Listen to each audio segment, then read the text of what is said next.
But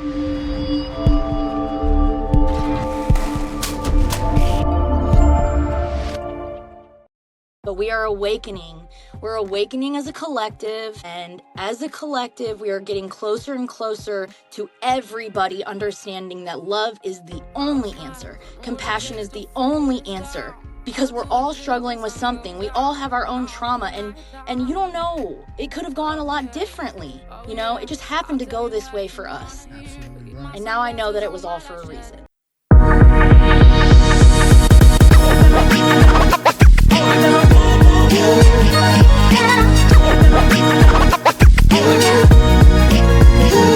This episode of the Recovery Couch is brought to you by Greg Swartz at Remax Victory and Affiliates. Greg brings heart, hustle, and honesty to every deal. Call Greg at 937-477-8975 today and tell him the Recovery Couch sent you. Hey, what's up, sobriety gangsters? Welcome back to the Recovery Couch. So excited about today's guest, Alicia Bond. We met through a mutual friend over a social media network. She was doing awesome work where she was basically showing redemption pictures of people in recovery. And I loved it. We've connected, and now she's going to be on the show. You're going to love this episode. Alicia Bond. Alicia, how you doing today? Hello. That was beautiful, by the way. I loved your intro. Come on, let's go. Let's go. Great. Yes, thank you for being a guest. You're welcome. You definitely have a way of speaking. Well, thank you very much. How you doing today?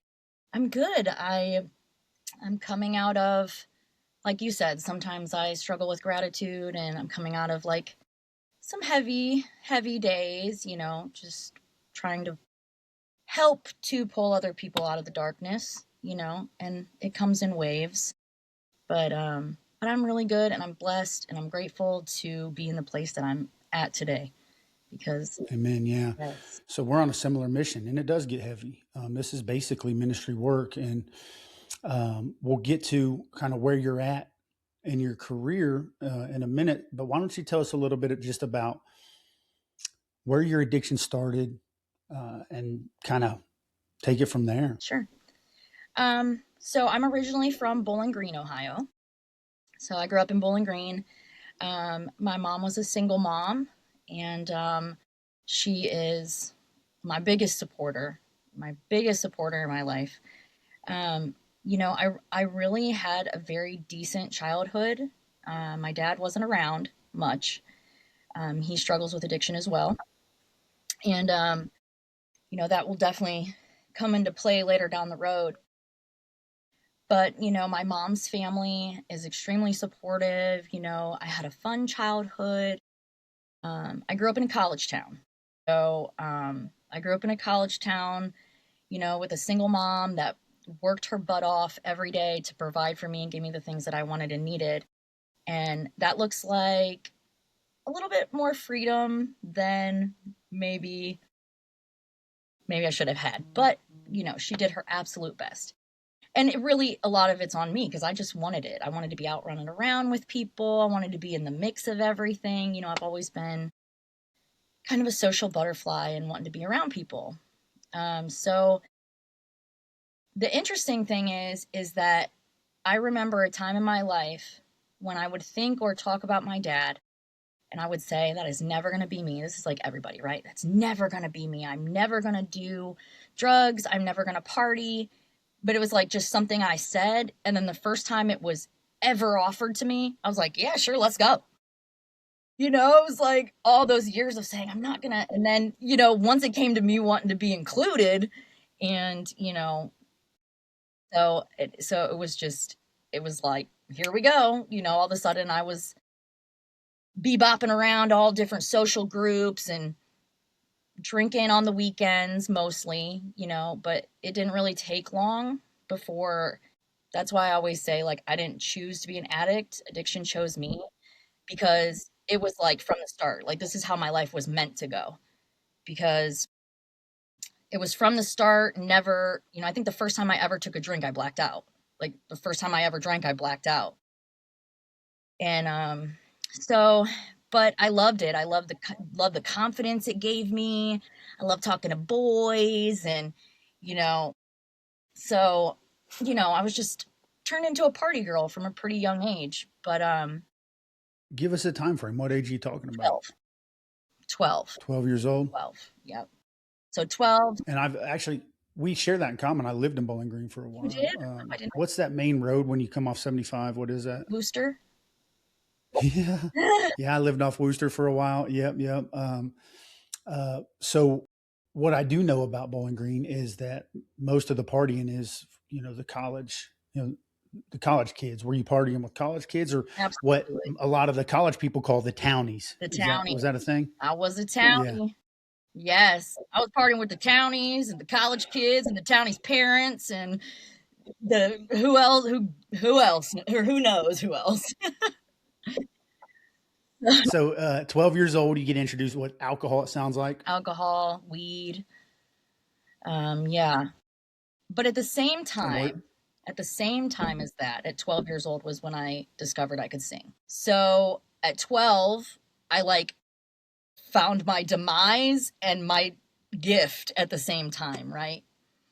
Um, so yeah, what was the question you just asked? Oh, I didn't really kind of just wanted to know kind of what happened after you started drinking. So, but now you got me curious about the gift. I've heard you sing. You got a beautiful voice.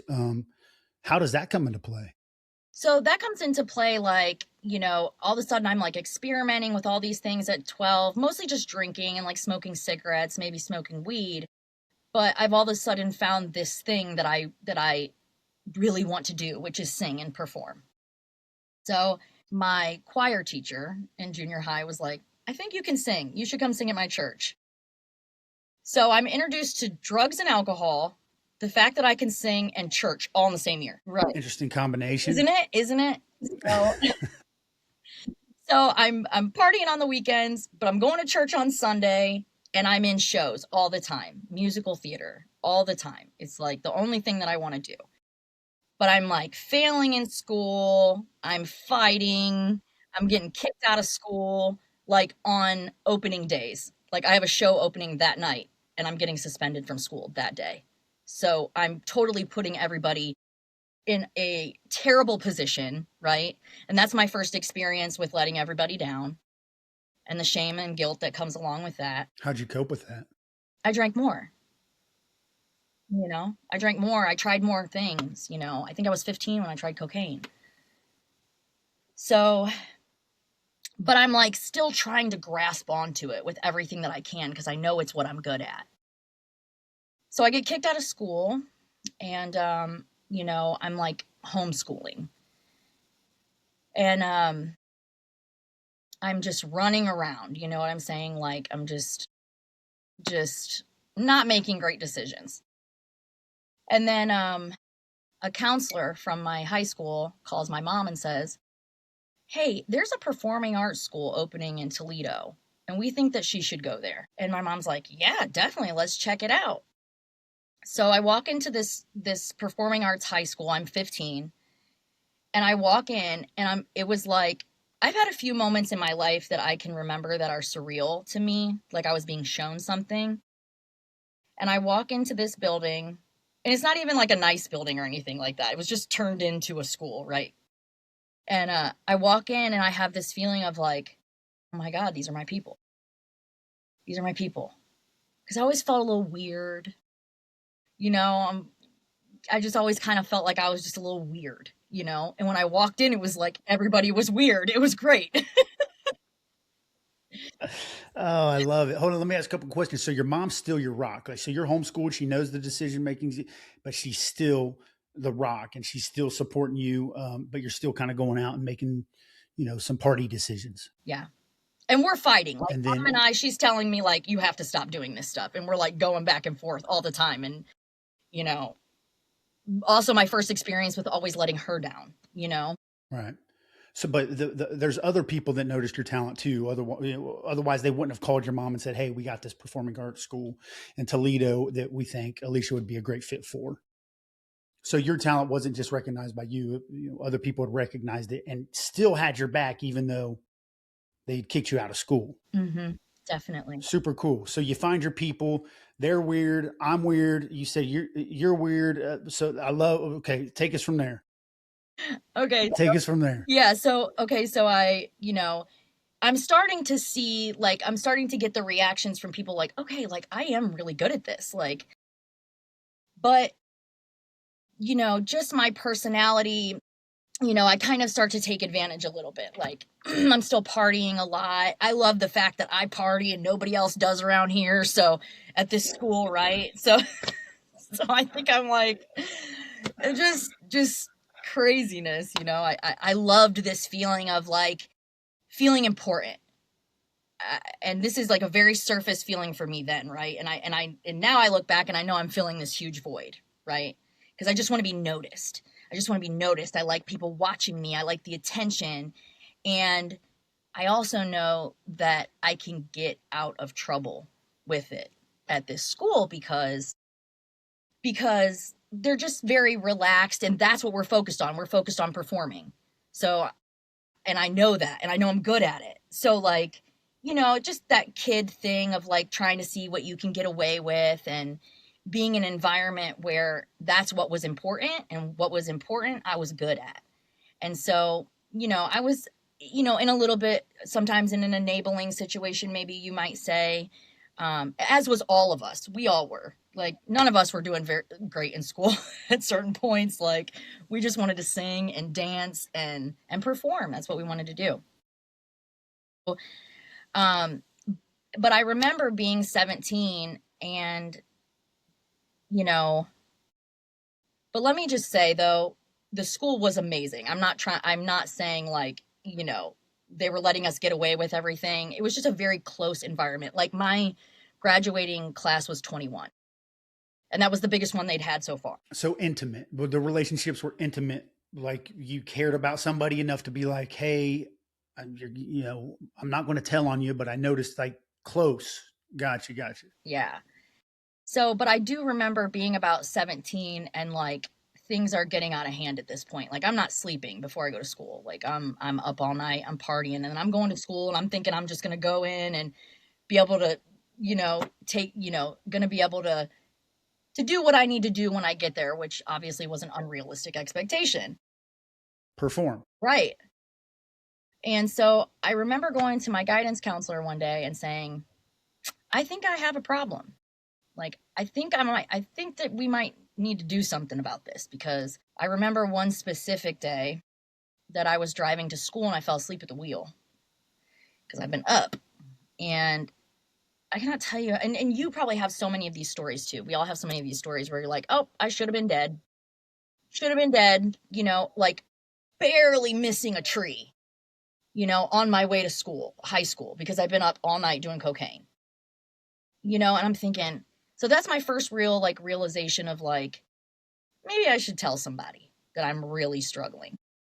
So you at this point you're driving from Bowling Green to Toledo. You're taking 75. And where did you go off the road? I was, I don't remember, honestly. It was like somewhere on Reynolds Road. Okay, so not on 75. No, no, no, no. It's like somewhere on Reynolds Road. Like I was getting closer to the school, and you know, I don't even know if I've ever told anybody that, to be honest with you. Some of these things I did not, I don't think I've ever told anybody that, but I remember it so vividly, like going up on the curb and just, and I'm a young driver too. Like I'm not a great driver, never have been, to be quite honest with you. Still not. Still can't drive for nothing. Can't park. Uh, Worse at parking. oh my God, Alicia. So you almost hit this tree. You go in and you kind of tell on yourself, like, hey, I think I got an issue. Yeah, and like I said, I had a lot of people in my life that cared about me, but for some reason nothing came of it that time. I don't remember exactly why, but I remember us, calling my mom and us all talking about it, and it just didn't really go anywhere that time. Okay, Like so my first it's experience of dodging treatment right. for whatever. So what happens? I mean, do you stay in school? Stay in Do you school. keep partying? I stay in school. I keep partying. Nothing changes for me. Nothing changes. But I'm making all these plans. So I'm making all these plans because I want to be on Broadway. That at that point, like that's what I wanted to do. Um, so I started auditioning for colleges in New York City, and I got in one, and so that was my plan. I was going to move to New York City right after I graduated from high school. And because my mom is the supportive mother that she is, and she knew, what my dreams were, she even helped take out private loans to send me there, And so 10 days, I'd managed to graduate from high school, and 10 days later, I moved to New York City. Graduated from the Performing Arts School in Toledo. Yep. 10 days later, with the help of your mom and some student loans, you're up New York City. Big Apple. Big Apple. And I am like, I'm feeling like this is it. I'm going to make it. This is where I'm supposed to be. I felt so confident there. There were so many different kinds of people, and just so many different things to learn and experience. And, I'm going to this musical theater school, and I couldn't have been happier. So I'm going to school and I'm doing really well, but I'm partying. Like, I'm still partying. I'm problem drinking. Absolutely. I'm loving this idea of going around New York City and going to these parties and riding in cabs and the subway and, can barely walk. Who knows where I'm going to end up, getting lost on subways, ending up in places I didn't know, extremely dangerous situations, What substances are we talking about right now? We're talking about alcohol, but I had strictly alcohol at this point. Well, I had already started experimenting with crack cocaine back home because not because I'm not going to do that, but that is what my dad was on. And also what my very close friend's father was on as well. So, sick adults make sick decisions. And, we were all partying with older people who were doing very hard drugs. So I was usually with somebody when I was doing that, right? Back in the day, back in high school. But now I get to New York, I'm drinking problematically. And I don't know about you, but when I drink problematically, I want to get high. So wait, hold on. Not even when I drink problematically. If I take one drink in 4 minutes, I'm going to want to get high. Period. And that's how it's always been for me. So after being in New York for a little while, I start seeking people out, to buy drugs. Elaborate. Okay. Well, and specifically, I think I'm invincible. I think I'm invincible there. And I'm just asking anybody for drugs. I'm getting drugs from anybody. This one specific time, I remember I was getting some cocaine for us, and my dealer said, stand on the corner and I'll pick you up. Well, I'm standing on the corner, and this Escalade or whatever it was comes up and stops right in front of me and rolls down the window. So I'm like, well, there he is. So I hop in the car. We start driving down the road. Yeah. So we start driving down the road, and I start talking. Obviously, I think we've already made a plan. But looking back now, this person was like trying to understand my plan. Like, what was I talking about? Because he was a drug dealer too, and he wanted to sell me drugs. So this is not even the same person that I've been talking to. I don't even realize it. He tells me that my drug dealer sent him. So I'm in this random car, and I'm driving down the road in New York trying to buy drugs. And this is not even the person I was on the phone with. This is just some random person that picked me up on the corner. And I get out of the car, and I'm like, I got what I needed. So I'm just like, oh shit, well, that was scary. Walk along. So, I'm getting myself in these really dangerous situations. And I'm basically tap dancing during the day, and I'm smoking crack in Harlem at night. And nobody knows. Nobody knows. The people in Harlem don't know that you're... They don't even know me. I don't tap dancing. No, they don't know that I'm like... Well, they can tell. They're like, little white girl, like, where are you from? And then the people that you're tap dancing with it takes a while for them to catch on. How long? I was in my third semester, 3 out of 4 semesters. And I had 1 semester left, and I called my mom about... To graduate? To graduate. I got 1 semester left. But you know how it is when you're coming down. And so one night, after I'd been up for God knows how long, I call my mom at 4 a.m. and I say, Mom, we got a problem. I'm messed up. So I think she already, I mean, she definitely already knew that I had struggled before, and I don't think she was necessarily surprised. I don't know. I'll have to ask her. But I don't think she was necessarily surprised, but she was there in 12 hours to pick my ass up. So she hopped straight in the car. Her and my grandparents hopped straight in a car, drive to New York City, and pick me up. And that was my first huge failure.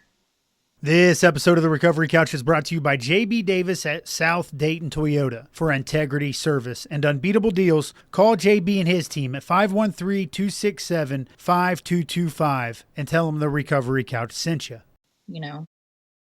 Seemingly, yeah. I mean, to you, yeah, I can understand why you say that. Looking back, it was like, that started my whole, we're getting deeper into this shame and guilt and getting so close, but losing it all because of drugs and alcohol. Yeah. So what did you leave New York with? Well, I mean, was there an apartment? Did you have to pack up, or did they just swoop you up and back to Bowling Green? Yep. I was in a dorm. They swooped me up, and that was it. We left and came back to Ohio. So what, how were you back in Ohio? What's it like? Vibe wise, decision making wise, what next steps, all that? I think we're still just kind of hoping we can take care of this on our own. Like me and my mom, we're still like hoping that maybe this is going to pass. So, I just keep going. I just keep going. And I'm the person that, is passing out just anywhere, and I'm coming up with excuses like I must have got roofied because I'm passing out on the bar, which I'm sure maybe I did a couple times. Who knows? But I'm just a hot mess. I'm trying to play in bands. I can't sing for shit because I think I sound good when I'm drunk, but I don't sound good at all. Like, I don't know. So basically we get to the point where, it's time to go to treatment for the first time. I had a short bout there when I was in an abusive relationship and like was going back and forth to Florida, like doing that toxic thing where I'm calling my mom like, oh, he's beating me up and blah, blah, blah. Come save me. And then I'm getting sent back to Ohio, and then I'm leaving and going back and forth. Well, I come back on a Greyhound, and when I get to Toledo, I have no luggage. I'm passed out. Nobody can get me off the bus. And I'm traveling by myself. I'm taking drugs from strangers. I have no idea where any of my shit is. And my grandpa has to carry me off the Greyhound like this, like a limp body off the Greyhound. And finally, my family said, that's enough. Like, that's enough. Like, you have to do something. So I go to treatment. How old are you now? How old are you at this point? I'm 22. Hold on. In this abusive relationship, where did that come in the picture? I met him partying one night, and it was just a perfect storm of, the toxicity and drugs and alcohol, and, we're like, let's keep. Felt like you were perfect for each other. Oh, terribly unperfect. You use, I use. Yeah. Yes. And at that point, like, I'm so in victim mentality, and I'm in victim mentality for like a lot of this time, like when I'm using and stuff, and I'm in victim mentality, but really like I'm just as bad, like I'm just as bad. He may be pulling the trigger and putting his hand on me, but I'm sure I did it right back, which is not an excuse. I'm just saying I was just as violent and just as toxic. So yeah, I appreciate that. So I'd rewind it a little bit. So fast forward back to your grandpa takes you out there like, this is enough. Yeah. They say this is. What's that look like? That looks like you're going to treatment in 2 days. And I'm like, okay, well, I better get it in. So like, for the next 2 days, like I'm just off to the races. People are calling my mom from the bar. Like, you got to come get her.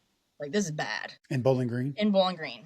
My mom's like calling the police, like, hey, I'm going to get, like, they're all like plotting. They're all like plotting against me, but not really against me. I had just lost my, a very close close family member of mine to a drinking and driving accident. And when that happened, I just kind of lost my shit for a minute. I have this like big scar on my arm right here. Yeah, I see it. And just walking up to, being drunk and walking up to a window and just like, like so angry. And I'm just like, I remember my arm is like just, I mean, I have to go to the hospital. My mom works at the hospital. Okay. My mom's worked at the same hospital for 30 years. Bowling Green. Yes. And Yeah, I've so been I there. go in this hospital like, don't call my mom. Don't call my mom. She's upstairs. And I remember the doctor being like, is your blood alcohol level always this high at noon? I'm like, buddy, I didn't start this morning, you know? And so I'm bleeding profusely, especially because I have so much alcohol in my system. So they wrap me up. They wrap my arm up, and I leave the hospital, and I go smoke crack. I have this horrible wound. I mean, and this is a through line of my story. Just hating myself so much that I just was so mean to myself all the time. Just didn't take care of myself, you know? Yeah, I do. So, okay, let me take a second here and let me think. So I go to treatment. I make it to treatment. And I actually have quite a wonderful experience. That's the first time it was a 10-week treatment. Okay, first treatment I ever went to was 10 weeks, no nicotine, no sugar. Like, yes. And you were in the same building the whole 10 weeks. You didn't leave unless you went to a meeting. And Were you allowed outside, or was this like? like, I mean, well, we had like a little back thing, but I mean, like everything was in that Right. building. Gotcha. So this is my first exposure really to like group therapy and being around other females who are having these same behaviors, which I just thought I was absolutely nuts. Like, I just thought that's just how I was. I was just nuts. And now I'm like around all these other females that are like having these same experiences, and I'm like, okay. And this is where I start to get this first like little glimmer of hope. Like, this is not what my life is supposed to be like. This is not the way that my life is supposed to be. And so I finished this treatment program. But the whole time I'm like, all right, what am I going to do next? What's next? Because that's kind of like, that's another thing that kind of always would get me tripped up, like being in the moment and focusing on what's right in front of me. My sister used to tell me, like, you're at the bottom of the stairs and you know what is at the top of the stairs, but for some reason you can't like take the stairs. Like, you're just trying to like fly to the top. So, so I finished this treatment center, and this is back when everything first started with like body brokers.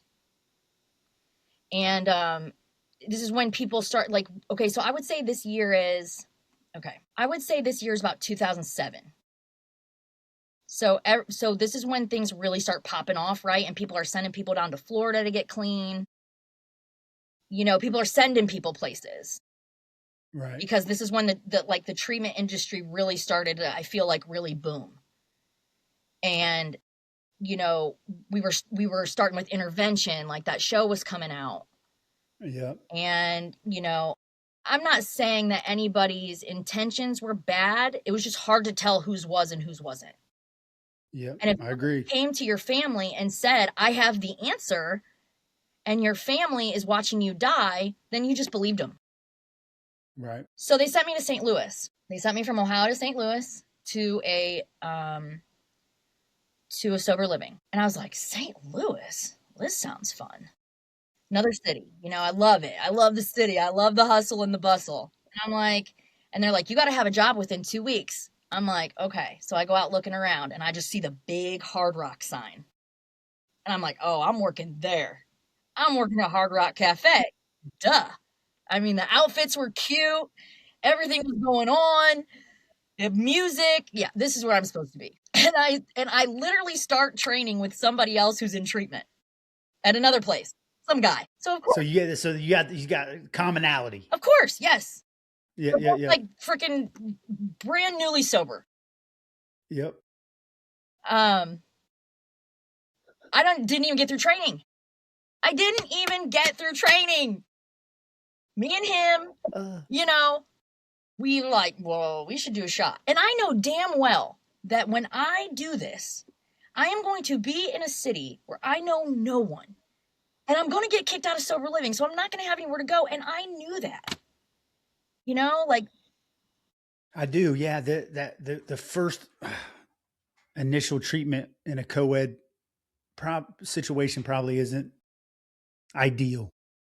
Well, he just worked with me. He was just in another, like he was just. But he's in treatment also. And so I'm with you. So we're like, yeah, let's do a shot. It'll be fine. We'll just do one. And then I'll go back to treatment. I'll see you here at work tomorrow. Well, didn't you know he smoked crack too? So we do a one shot of tequila. All of a sudden, it's 9 a.m. I'm walking around St. Louis with my guitar strapped on my back. Can't believe I still had it, to be honest with you. Can't believe I didn't sell it.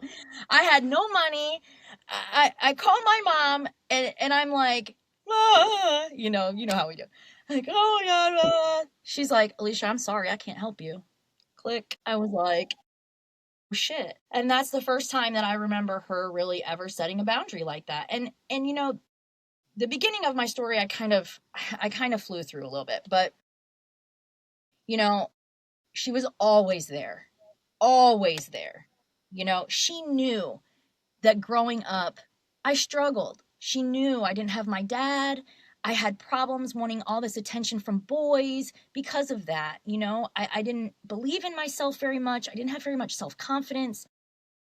So she felt for me in that way. She understood me. And so just like I would want to do for my child, she tried to pick me up, keep picking me up. Okay, come on, let's go. But because she had started getting involved in the treatment programs and, all this treatment stuff, she is like talking to people that are dealing with family members too. And she's starting to realize like, oh, this is going to take me down too. Like I'm giving so much. And she did always give so much. So she hangs up and I have no idea what to do. Plus I don't have any transportation. I'm using the bus line. And I have nothing with me, maybe a purse and my guitar on my back. And you can't go back to treatment. And I can't go back to treatment. And I'm coming down. So like no money, coming down off drugs, don't know where I'm at. Like, I'm like, what do I do? So, and I know it's like this for everybody, but that super hard cocaine come down is like, just, I'm cool. Just take me out. I'm good. Yeah. I can't do this. And I have experienced that so many times in my life where that come down, I don't know what demon that is, but man. So I took myself to the hospital. I told him I was going to kill myself. And this was my first experience with a psych unit. And it's not like one I've ever experienced after that. It wasn't a detox unit. It was like for real. Like the person I was sharing a room with, like was wearing a helmet and banging their head on the wall. Yeah. And there was just so much confusion. And so I call my mom again, and I don't even expect her to do anything at this time. I'm just letting her know, like, this is what this is like right now. And I'm just so broken. And she finally decides that she's going to get me home. So great. She's going to get me home. They get me to the airport, and I go to the treatment center to pick up my stuff first. So I have a couple bags with me. I go to the airport. I also probably have like $8 somehow. I have like $8 on me.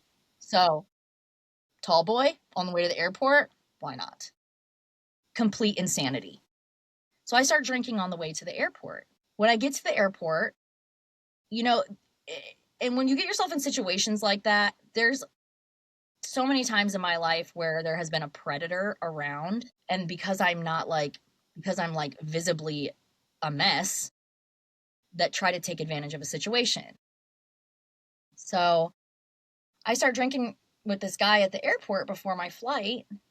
And the next thing I know, I'm waking up in the hospital. I've missed my flight. I finally talked my mom into getting me a flight back, and I have missed it because I drank myself nearly to death. I look back now and I just feel so bad for that girl. Like, And I always wake up to like the hottest nurse.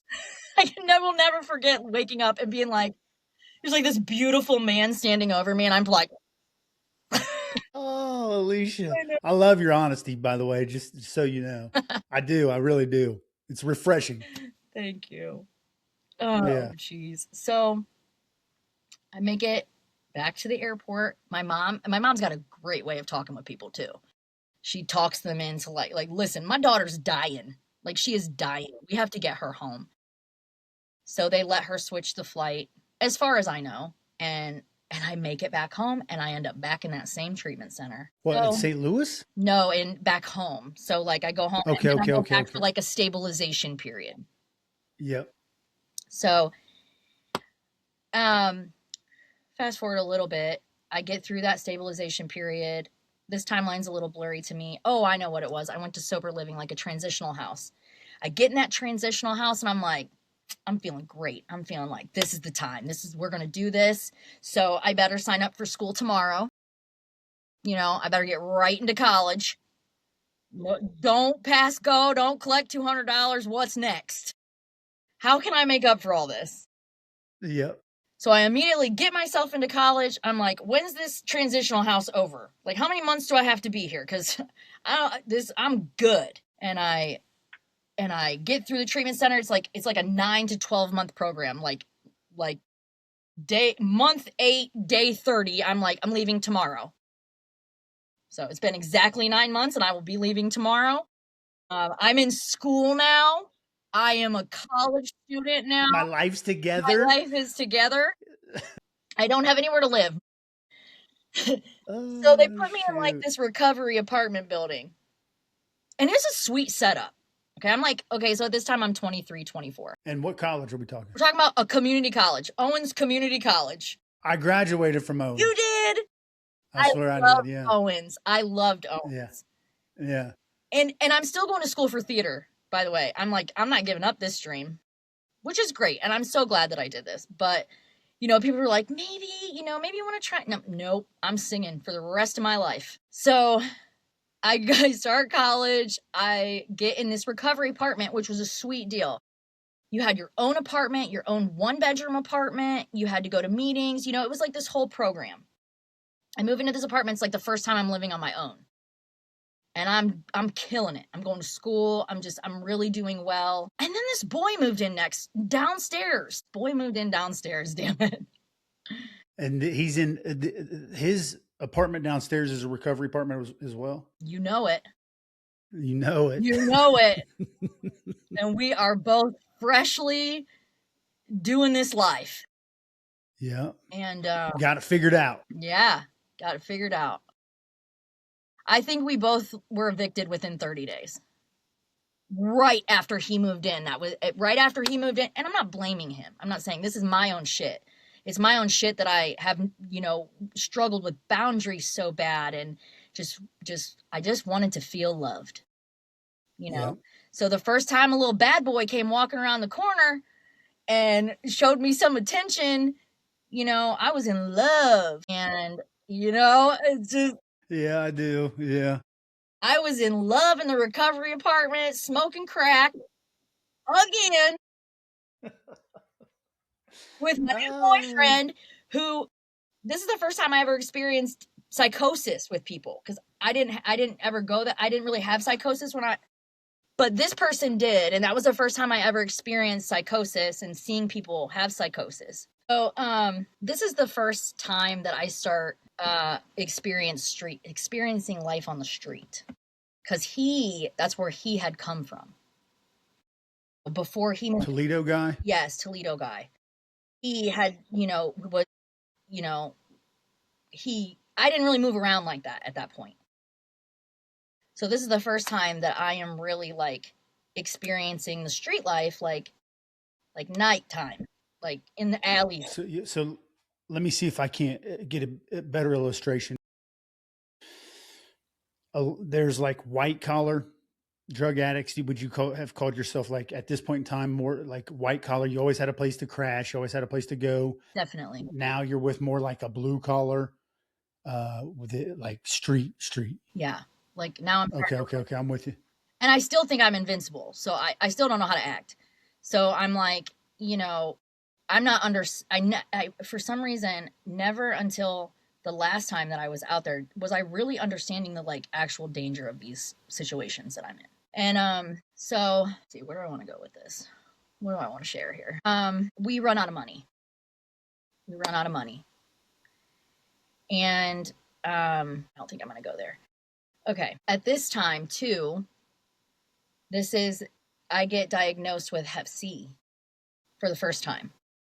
For the first time. The first time I ever used IV drugs, I got Hep C. Yeah. And I didn't know it. I mean, I obviously didn't know it until I was very, very ill. I was also like still trying to sing. So I was like involved in these contests. I would be on these in these contests at this time.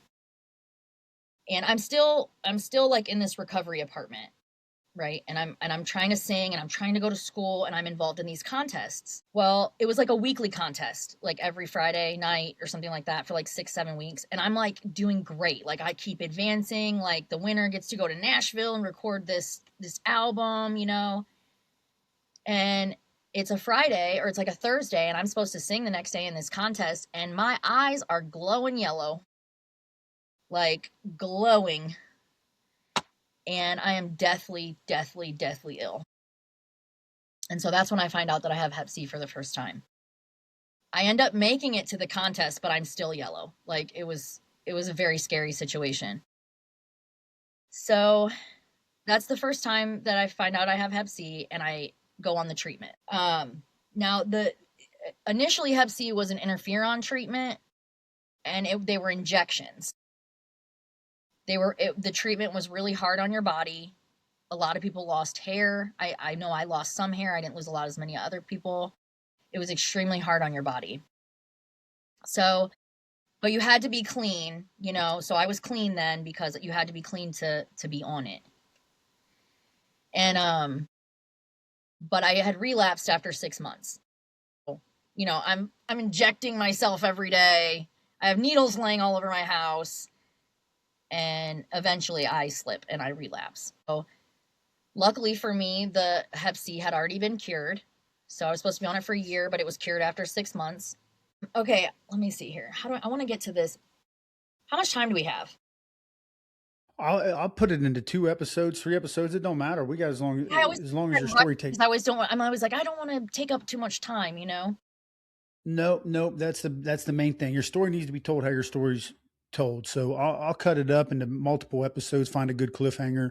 Obviously, cut little discussions like this out. Okay. So, let's see. So I've cured hepatitis C once at that point. Um, and I'm using again. So I'm using again. Now I know what it's like to be out on the street. I know how to hustle. I know how to get money now. I'm not good at it. But I know how to now. So, um, but the thing about crack cocaine is that it kind of like it I would go for a while, like binge, and then I would stop and like try to pull it together, right? So I was by myself.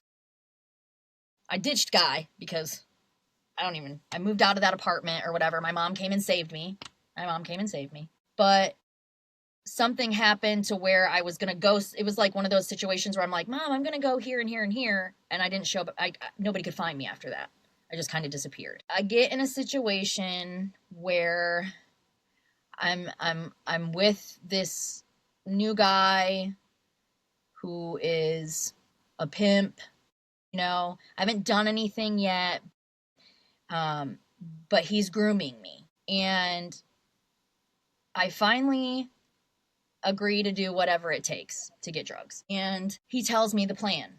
Here's the plan. Big thank you to Alicia Bond for opening up and sharing her story.